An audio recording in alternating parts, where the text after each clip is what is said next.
आता हूं कल के उस बयान पे। मेरे बगल में एक माँ, एक बेटी, एक भाई, एक पिता यहाँ मौजूद। इसके 2 भाई को मारते मारते क्रिमिनल के द्वारा मार दिया। सगे भाई, इस बच्ची की छोटा भाई, इसका छोटा भाई, एक माँ और एक पिता, एक भाई और बहन सीतामढ़ी से भागा हुआ। वहां के सांसद कहते हैं मैं मर जाऊंगा, मुसलमान यादव का काम नहीं करो, किसी भी कीमत पर दस्तखत नहीं करो, क्योंकि ये लोग वोट नहीं देते। मैं आपसे पूछना चाहता हूं, दिवेश जी, याद करिए आपकी दवाई की कंपनी थी बम्बई में, आप उससे क्या कमाए क्या नहीं कमाए, आप पैसे के बदौलत आप एमएलसी बने। आप कोई सुभाष चंद्र बोस और महात्मा गांधी नहीं, आपने वोट को खरीदा और खरीद कर आप एमएलसी बने। आपका योगदान क्या था सीतामढ़ी में? कोई एक ययोगदान बताइए। और मैं देवेश जी आपको एज ए भाई आईना दिखाना जरूर चाहूंगा, क्योंकि यदि इस तरह की राजनीति होने लगे तब यह देश बचेगा। अब आप हमको एक बात बताओ, मैं आपसे पूछ रहा हूं सिर्फ इतना, जब मैं आपसे यह कहूं मन करे चंगा तो कठौती में गंगा, जब मैं आपको यह कहूं कि शीशे के घर में रहते पत्थर नहीं फेंका, जब मैं आपको यह कहूं सूप बाजे तो बाजे चन्नियों बाजे, मैं जब आपको यह कहूं कि हमाम में सब नंगे, क्या गलत? हमारा आचरण, हमारी वाणी, आपके यहाँ मिठाई खाने के लिए कोई लड़ाई तो नहीं है दिवेश जी, और आपको औकात भी नहीं है।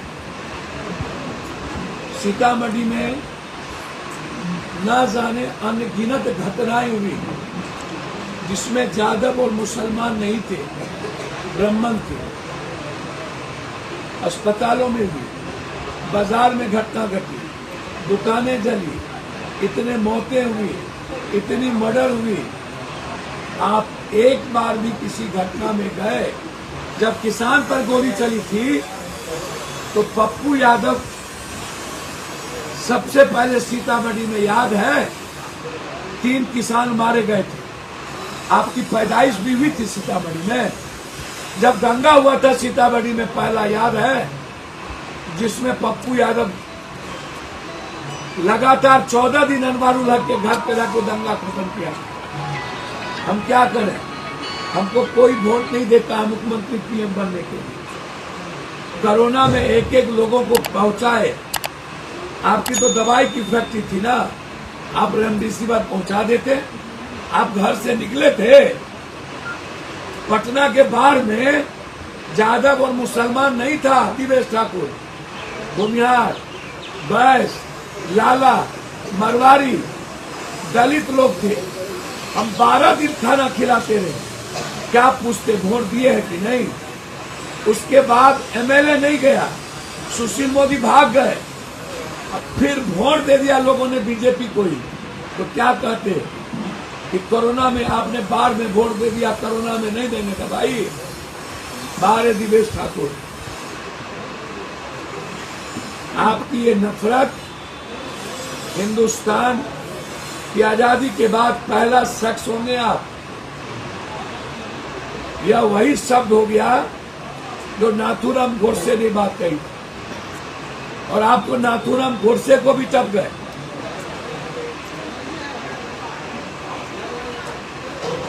आपका इतिहास तो कालखंड में ऐसा लिखा जाएगा, आप अंदाजा मत करिए। क्या मैं आपसे पूछा, आप वहां मटन दूध नहीं लेंगे? उस दुकान से कुछ नहीं लेंगे, छुआछूत होगा, या अन्य जाति से नहीं लेंगे। क्या करेंगे आप? किस किस चीज को छोड़ेंगे? क्या उस जाति का लॉन्ड्री होगा तो वहां कपड़ा नहीं देंगे? उस जाति का सैलून होगा तो बाल दाढ़ी नहीं बनाएंगे? अब तो किसी जाति का व्यापार पर अधिकार नहीं है।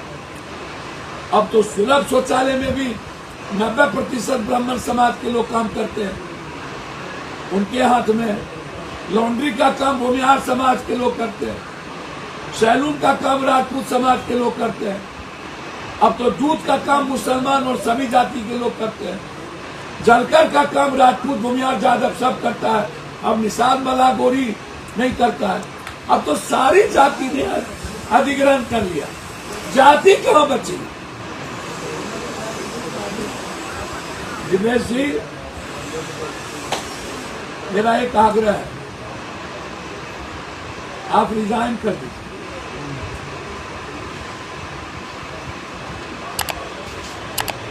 और इतनी ही नफरत है ना,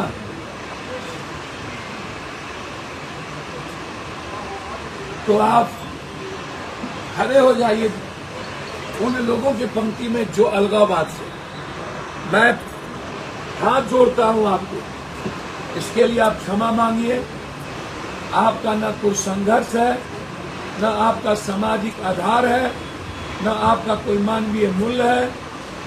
आप पैसे और रसूख के बदौलत, भौतिक सुख के बदौलत राजनीति में आए। आपकी न कोई औकात है, न ताकत है। आप बिना पेंदी के लोटा है।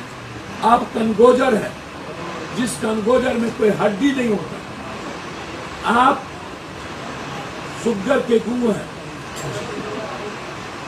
गोबर बोरसी में काम आता है, निपने में काम आता है।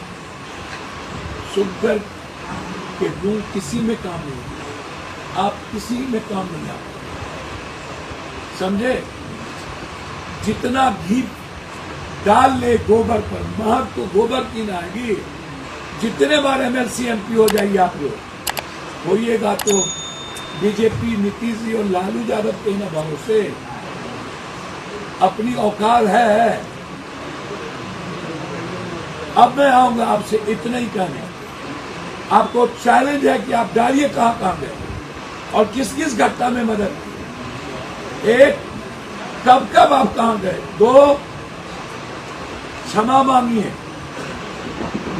हर जगह आपका विरोध होगा, ये मैं आपको वादा करता हूं।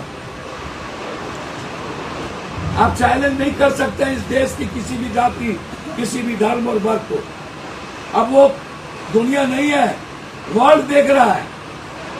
क्षमा नहीं मांगिएगा तो आपका हर जगह विरोध बिहार में मैं कर पाऊंगा। मैं कानून के दायरे में रह करके ये आवाज उठाऊंगा। अब आइए इस बच्ची के बारे में, इनसे पूछिए, बताइए क्या हुआ, पूछिए। मैं जनता को दिखाना चाहता हूँ। बोलिए बेटा। 24 साल का बहुत बेरहमी तरीके से उसे मारा गया, लेकिन अब तक कोई पुलिस प्रशासन साथ नहीं ले रही। यहाँ तक सारा मेल में ना SP सुन रही हम लोगों की बातें, ना ही कोई नेता प्रशासन, कहीं से कुछ भी नहीं हो रहा। अब हम लोगों की जान माल की खतरा है। हम लोगों की भी मारने का धमकी दिया जा रहा है, पूर्व से भी और अभी भी। और हम लोग दर दर भटक रहे हैं। अभी 2.5 महीना हो गया मेरे दोनों भाई का हत्या हुए, लेकिन अभी तक हम लोगों का बयान नहीं लिया गया है, ना ही कोई कुछ भी किया गया है। दवाई भी दिया जा रहा है तो डायरी में मेंशन कुछ और किया जा रहा है। पहले SP साहब बोले कि जहाँ हम लोग पूर्वी चंपारण रहते हैं वहाँ आके हम लोग आपका बयान ले लेंगे, लेकिन वो बाद में मुकर गया। DSP, SP, इंस्पेक्टर सारे कोई मुकर गया और हम लोग दर दर भटक रहे हैं और अपना जान बचाने के लिए गुहार लगा रहे हैं सभी की सुरक्षा गार्ड दिया जाए, लेकिन कोई पुलिस प्रशासन नहीं सुन रही। तो आखिरी में हम लोग यही है कि पुंडाले निकलेगा जो मेरे भाई को मारा सब मिल के, तो हम लोग यही करेंगे ना, आत्महत्या ही करेंगे। जब वो निकलेगा, मारेगा ही, दोनों भाई को मार दिया, हम जो चारों परिवार बचे, जब मार देगा तो खुद से बन जाएंगे ना, आत्महत्या कर लेंगे। कहीं से कुछ भी नहीं मिल रहा। क्यों आए आज ये पप्पू यादव के पास इतना दूर? इससे यह भी पूछिए, क्योंकि नेता कोई मदद नहीं किया आज तक और इतना विश्वास है कि अंकल करेंगे और हम लोग का साथ देंगे, हम लोगों का जान का रक्षा करेंगे। अब मैं आपसे पूछना चाहता हूँ देवेंद्र जी, 2 महीना हो गया, एक माँ दर की ठोकर खाती, इसको भी देख लीजिए, आंख में आंसू, भाई को भी देख लीजिए। देवेश ठाकुर को भी कितनी बार कॉल किया गया, देवेश ठाकुर जी को भी कितनी बार कॉल किया गया, पापा कितनी बार कॉल किए, कितना बार उनको घुराए कि सर प्लीज बोलिए कि रिक्वेस्ट करते हैं सर आपको कि एसपी साहब से बात करें, हम लोगों को न्याय दिलाए, हम लोगों को गवाही लिया जाए, हम लोगों को सुरक्षा गार्ड दिया जाए, लेकिन उन्होंने कुछ भी नहीं किया। बस यही बोले कि ठीक है बोल देंगे 2.5 महीना हो गया, लेकिन उन्होंने कुछ हम लोगों की बात नहीं सुनी है। लास्ट में हम लोगों को कोई ऑप्शन नहीं मिला, फिर अंकल के पास है, इनके पास है। कौन जाती है ये भी जान लीजिए, दिवेश ठाकुर, पूरी दुनिया कौन जाती है पूछिए। करवार प्रधानमंत्री अपने को जाति कहता है नहीं, ये सबसे ज्यादा शोषण बहस पर होता है, क्यों नहीं बचा लेते हैं आप?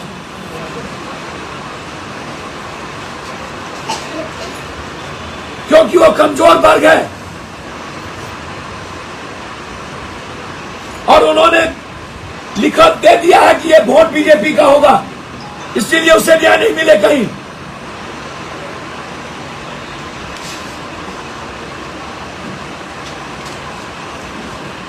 अभी एक बच्ची का बलात्कार हुआ दिवेश ठाकुर औरंगाबाद में, वो कौन जाती है पता है? 7 लड़कों ने बलात्कार करके मार दिया, मात्र उसकी उम्र 16 साल थी। गए आप, चलिए छपरा में बाप बेटे वकील को गोली मारा गया, वो जादव था, वहां नहीं गए, कोई बात नहीं। औरंगाबाद में गए, आज कल से टीवी पे चल रहा है 100 बच्ची के साथ बलात्कार किया गया है नौकरी के नाम पर, और वो सब के सब, उसमें एक भी जादव नहीं है, सब दूसरी जाति के हैं। गए मुजफ्फरपुर में 100 अलग अलग तरीके से इन लोगों ने बलात्कार किया। गए अलग अलग लोग, अलग अलग रसूखदार लोग, और आज ये बैठी आपसे भीख मांग रहा है। आपको जरा सा भी आंख में पानी होगा न शर्म से, तो इसकी डायरी 2 दिनों में चार्जशीट करवा के डायरी भिजवाइए और इसकी सुरक्षा की व्यवस्था करिए। जितना आप गाली गलौज में और समाज तोड़ने में वक्त लगा दिए ना, इतना मदद करने में लगा दिए होते और सेवा करने में ना, तो थोड़ी राजनीति को शर्म होती, थोड़ा राजनीति की रसूख बच गई होती। बस मैं इतना ही कहना चाह रहा था, मुझे और कुछ नहीं कहना है। इस राजनीतिज्ञों से बचिए, यह पॉलिटिशियन जहर है और पॉलिटिशियन के कारण आज समाज बिहार की दुर्गति है। बचिए पॉलिटिशियन से, ये लोग बहरूपिया हैं, अलग अलग भेष में अलग अलग तरीके से आपको तोड़ रहा है, मार रहा है। आपकी बात, आपके अधिकार की बात कोई नहीं करता, आपको खुशियों की बात कोई नहीं करता, आपकी जिंदगी की बात कोई नहीं करता, आपके बच्चे की भविष्य की बात कोई नहीं करता, आपकी नौकरी की बात कोई नहीं करता, आपके रोजगार की बात कोई नहीं करता। हर लोग नफरत की बात करते हैं और अपनी कुर्सी की बात करते हैं। यही मैं इसीलिए मैं आपको कहना चाह रहा है, आंख में पानी यदि सब लोग देख रहे हैं तो इस बच्ची और इस परिवार को बचा लीजिए, क्योंकि वो लोग इसको मारना चाहते हैं। एसपी साहब से मैंने बातचीत की, अभी तक उन्हें न्याय नहीं मिल पाया। 2 महीने में 2.5 महीने हो गए। कोई जमीनी मामला कह देता है, जमीनी मामला होगा तो जमीनी मामला होगा तो क्या वो मार दे 2 बच्चों को, 2 भाई को? बस यही आग्रह करेंगे।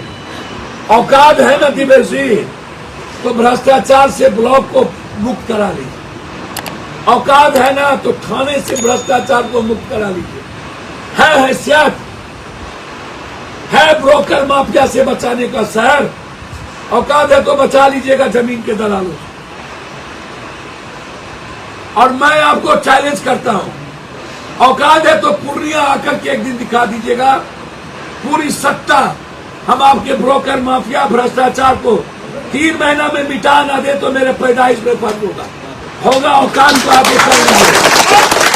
आपको चैलेंज करता हूं। मेरी लड़ाई यहीं पर है और आपकी लड़ाई कुर्सी और नफरत के लिए है। मेरी लड़ाई इंसानियत और इस देश के 140 करोड़ को परिवार बनाने पर।